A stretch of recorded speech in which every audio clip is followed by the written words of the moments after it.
Delhi Jaipur highway है, उसके वहां पर ना जंगलों में कर्ण पिशाचनी रहती है। मैंने बोला आपको कैसे पता? बोलिए केस बहुत ज्यादा वायरल हुआ था, क्योंकि जैसे होता है ना कि तांत्रिक फैलता चला जाता है वो चीज, तो वो उन तक भी पहुंच गई वो बात।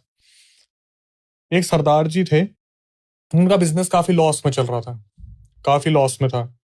तो उन्होंने बहुत सारे लोगों के पास गए, जैसे कुछ होते हैं कि मेरे को गड़ाधन दिलवा दो, कि कहीं जमीन के अंदर गड़ाधन हो, कोई ऐसी सिद्धि मुझे दिलवा दो जिससे मैं अपना बिजनेस प्रॉफिट में ला सकूं। तो उन्होंने बहुत सारा पैसा अपना इन्वेस्ट कर दिया था अपने बिजनेस के ऊपर, पर वो बिजनेस चल नहीं रहा था। अब ये पहुंचते एक ऐसे तांत्रिक के पास पहुंचे। उन्होंने बोला कि देख, इसमें तेरी मदद मैं तो नहीं कर सकता, लेकिन मैं तेरे को एक रास्ता बता सकता हूँ, लेकिन वो भी तेरे हाथ में है कि तू उस चीज को पूरी तरीके से करेगा या नहीं करेगा। अब मुझे ये तो पता था ये जो घटना बताई जा रही है सच्ची है, कि ये झूठ तो नहीं बोलते, क्योंकि इतने दिनों से पूछ रहा हूँ तब कंटेंट नहीं मिला, तो अब तो झूठ नहीं बोलेंगे। तो इन्होंने बताया कि सरदार जी जो थे, उनको बताया गया दिल्ली जयपुर हाईवे के बीच में एक कर्ण पिशाचनी रहती है, और पूरा उसको नक्शा बताया गया कि इधर से इधर जंगल में, इस तरफ से इस तरफ पेड़ों के बीच में से उधर जाओगे तो मैक्सिमम चांसेस होते हैं कि वो दो रूप में रहती है, एक तो बुजुर्ग या फिर जवान। लेकिन उसकी पहचान है कि उसके बाल बहुत लंबे मिलेंगे आपको, और वो आपसे इन रिटर्न कुछ मांगेगी।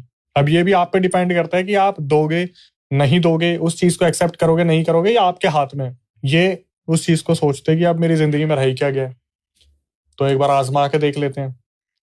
ये क्या करते हैं, अपनी गाड़ी उठाते हैं, दिल्ली करोल बाग साइड के रहने वाले थे, और ये उस हाईवे पे निकल जाते हैं बताए टाइम पे और बताए उस रास्ते पे।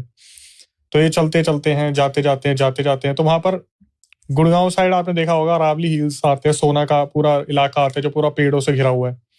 उस तरफ पहुंचते हैं, ढूंढते तो इन्हें काफी देर हो गई थी, और ये सोच रहे थे कि पागल बना दिया, कि ऐसे ही भेज दिया कि मेहनत करेगा नहीं मिलेगा, वापिस आ जाएगा तो फिर बोल देंगे तुमने मेहनत ही नहीं करी। ये पूरा अंदर चला गया कि मेरे पास आखिरी में बचने को रह क्या गया, अगर यहाँ पे भी मैं आऊंगा ज्यादा से ज्यादा कोई जानवर खा जाएगा। चलते चले गए, तो इन्हें दूर से दिखता है कि यार कोई कुटिया बनी हुई है जंगलों के अंदर कोई एक कुटिया सी बनी हुई है, कोई परमानेंट रहने का तो ये साधन नहीं है। तो इनके दिमाग में है कि मैं सही जगह आ गया।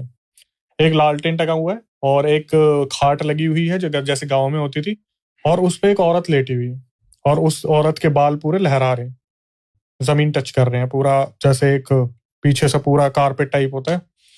तो ये सोचते कि यही है। ये उसके पास जाते हैं, तो उस टाइम वो थी एक बुजुर्ग के रूप में। तो उसने बोला कि अम्मा अम्मा, मुझे किसी ने भेजा है। तो वो जैसे ही बाल उठा के घुमा के खड़ी हुई, वो एक लड़की में वहां पर कन्वर्ट हुई, एक लड़की वहां पर आ गई। तो पूछा कि अच्छा तेरे को, उसने